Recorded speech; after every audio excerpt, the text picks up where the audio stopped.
একটা, দুইটা, তিনটা, এমনকি 100টা ভিডিও আপলোড করার পরেও অনেক ক্রিয়েটরের ওয়াচ টাইম 4000 ঘন্টা পর্যন্ত পৌঁছায় না। আবার এমনও কিছু চ্যানেল আছে যাদের ভিডিও খুব বেশি নেই, তবুও তারা খুব দ্রুত মনিটাইজেশন পেয়ে গেছে। কিভাবে? তারা কি ইউটিউবের কোনো সিক্রেট জানে, নাকি এমন কোনো স্ট্র্যাটেজি ব্যবহার করছে যেটা বেশিরভাগ নতুন ক্রিয়েটররাই জানে না? তাই আজকের ভিডিওতে আমি এমন একটি পদ্ধতি দেখাবো যেটা সঠিকভাবে ব্যবহার করতে পারলে আপনার ভিডিওর ওয়াচ টাইম অনেক দ্রুত বাড়তে পারে।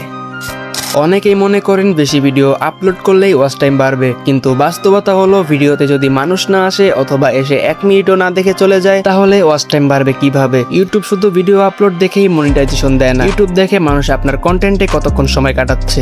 যত বেশি সময় দর্শক আপনার ভিডিও দেখবে, তত দ্রুত আপনার ভিডিওর ওয়াচ টাইম বাড়বে। শর্টস নিয়ে সবচেয়ে মানুষের ভুল ধারণা থাকে। অনেকেই আমাকে মেসেজ করে বলেন, ভাই আমার শর্টসে লাখ লাখ ভিউ হয়েছে, তবুও মনিটাইজেশন আসছে না কেন? কারণ একটা বিষয়ে অনেকেই জানে না, শর্টস এবং লং ফর্ম কন্টেন্টের মনিটাইজেশনের নিয়ম সম্পূর্ণ আলাদা। তাই শুধু শর্টসের ভিউ দেখেই ধরে নেওয়া যাবে না যে 4000 ঘন্টা ওয়াচ টাইম পূরণ হয়ে গেছে। এই ভুলটা নতুনদের মধ্যে সবচেয়ে বেশি দেখা যায়। এবার আসি আসল টপিকে। আমি যদি বলি একই সময়ে আপনি দর্শকও পাবেন, ওয়াচ টাইমও বাড়বে এবং নতুন সাবস্ক্রাইবারও আসবে, তাহলে কেমন হয়? এই কাজটাই করতে পারে ইউটিউব লাইভ। অনেকেই লাইভকে গুরুত্ব দেয় না, কিন্তু সত্যি বলতে ইউটিউবের সবচেয়ে অবহেলিত ফিচারগুলোর মধ্যে অন্যতম একটি ফিচার হলো ইউটিউব লাইভ স্ট্রিমিং। দর্শকদের দেখা সময়গুলো যোগ হয়ে ওয়াচ টাইম তৈরি হতে পারে, যদি তা ইউটিউবের যোগ্য পাবলিক ওয়াচ আওয়ারের নিয়মের মধ্যে পড়ে। এটাই লাইভের সবচেয়ে বড় সুবিধা। লাইভ মানে কি ক্যামেরা অন করতে হবে? একদম না, এটাই সবচেয়ে ভুল ধারণা। আপনি চাইলে গেম খেলতে পারেন, ডিজাইন করতে পারেন, স্টাডি লাইভ করতে পারেন, ড্রয়িং করতে পারেন, কম্পিউটারে কাজ করতে পারেন ইত্যাদি, অথবা